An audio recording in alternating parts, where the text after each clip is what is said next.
Story છે. Story કરીને એક સ્કૂલ હોય છે જેમાં ટીચર્સ હિસ્ટ્રી બનાવે. તો એ ટીચર્સ છે ને છોકરાઓને એક ટાસ્ક આપે છે કે ઇન્ડિયાની પણ ઓવર વર્લ્ડની 7 અજાયબીઓનું નામ આપો. તમને કોઈને ખબર છે 7 અજાયબીઓ કઈ છે? વર્લ્ડની 7 અજાયબીઓ. તાજમહલ. એક તાજમહલ. ના, એફિલ ટાવર 7 અજાયબીઓમાં નથી. પિરામિડ આવે. ઇજિપ્તનો પિરામિડ આવે. Wall of China. Statue of liberty. એ પણ આઈ થિંક નથી. નહીં, સ્ટેચ્યુ ઓફ લિબર્ટી આવે ને. કોહિનો હીરો. ના. એટલે સરસ તમારી જે અફેટ માટે તો 7 અજાયબીઓમાં છે. પહેલું તો આપણું તાજમહલ જે ઇન્ડિયામાં છે. બીજું છે ચાઇનાની દિવાલ, વોલ ઓફ ચાઇના. ત્રીજું છે કોલોસિયમ. ચોથું છે સ્ટોનહેન્જ. પાંચમું છે ગાઝાના પિરામિડ. છઠ્ઠું છે પીઝાના ઝૂલતા મિનાર, લાખો ક્રોસ. અને સાતમું છે બેબીલોનનું હેંગિંગ ગાર્ડન.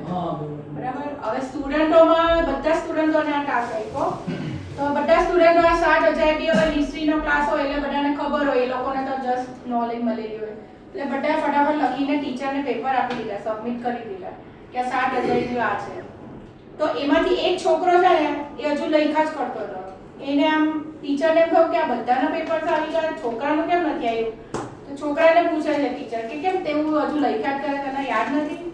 તો છોકરો એમ કહે છે કે 7 અજાયબીઓ મેં લખી છે, પણ એ 7 અજાયબીઓમાં છે પહેલું તો આપણે જોઈ શકવું કે આપણે જે જોઈએ છે, આપણી પાસે જે આંખ છે તે આપની એક પહેલી અજાયબી છે. બીજું છે આપણે સાંભળી શકીએ છીએ કે આપણે સાંભળવાની ટેલેન્ટ છે. બધા સાંભળી નથી શકતા, અમુક પશુઓને સંભળાતું નથી, એ લોકો બોલી પણ નથી શકતા. ત્રીજી છે આપણે ફીલ કરીએ છીએ, જે આપણે અનુભવીએ છીએ કે આપણી પાસે ફીલિંગ્સ છે. ચોથું છે હસવું, લાફ, જે આપણે હસી શકીએ, જે હ્યુમન જ હસી શકે છે. જાનવરોને કે પશુ પક્ષી એ બધાને હસવાની એ નથી. પાંચમું છે વિચારવું, થિંકિંગ, આપણે વિચારી પણ શકીએ છીએ, કોઈને વિચારવાની એ નથી, વિચારતા હશે પણ એને અપ્લાય કરવાની એ નથી. છઠ્ઠું છે દયાળુ હોવું, કાઇન્ડનેસ, જે આપણામાં છે. અને સાતમું છે પ્રેમ કરવો, લવ કરવો. તો આ 7 અજાયબી છોકરાએ કીધી. હવે એના પરથી મોરલ ઓફ ધ સ્ટોરી એ છે કે ટીચરે જે કીધું તે બધાએ ફોલો કર્યું કે ચલો એના ટાસ્ક હતો કે છોકરાએ કીધું, પણ આ જે છોકરાની સ્કિલ છે એવું કહેવા માંગે છે કે જે આપણી પાસે છે તેને તો આપણે એપ્રિશિએટ નથી જ કરતા. જેમ કે આપણી આ જે આપણી જે હ્યુમનની 6 સેન્સ જે કહેવાય, આપણી સેન્સ 7 આપણા જે બેનિફિટ્સ છે, જે આપણે બ્લેસિંગ જે મળી છે તેને આપણે નથી જોતા. ને આપણે આ જે પેલું પુસ્તકીય જ્ઞાન જે ટીચરો વર્ષોથી આપે છે ને એક જ એક્ઝામ લેવા કરે કે ચલો છોકરા લખો, તમને 10માંથી 10 માર્ક, પણ આ જે છોકરાએ શું વિચાર્યું કે આના કરતાં પણ કંઈક બિયોન્ડ ધ લિમિટ્સ કંઈ હોઈ શકે છે, જે એનામાં એક ક્રિએટિવિટી હતી. તો છોકરાને આ માટે હું બ્લેસિંગ એપ્રિશિએશન આપું. જો ટીચર્સ પણ એ આપશે એપ્રિશિએશન, એના આશ્વાસન કે જે પણ એને વખાણ કરશે તો આ છોકરો આગળ જઈને કંઈક પણ મોટી હસ્તી બની શકશે. કારણ કે આ લોકો એક રેસમાં ચાલવાના છોકરાઓના. એટલે આના પરથી બીજું એક એક્ઝામ્પલ કે લિયોનાર્ડો વિન્ચીનું નામ સાંભળેલું છે, જેને મોનાલિસાનું પેઇન્ટિંગ બનાવેલું છે.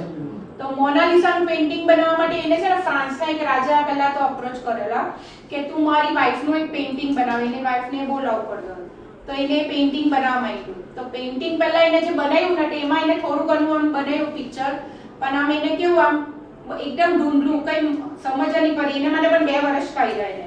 તો 2 વર્ષમાં એને પેઇન્ટિંગ બનાવ્યું, પણ એને રાજાને આપી તો દીધું કે જો આ પેઇન્ટિંગ, પણ એને પોતાને સેટિસ્ફેક્શન નહીં થયું કે યાર આ મેં કર્યું છે પણ મને હજુ આમાં મજા નથી આવતી.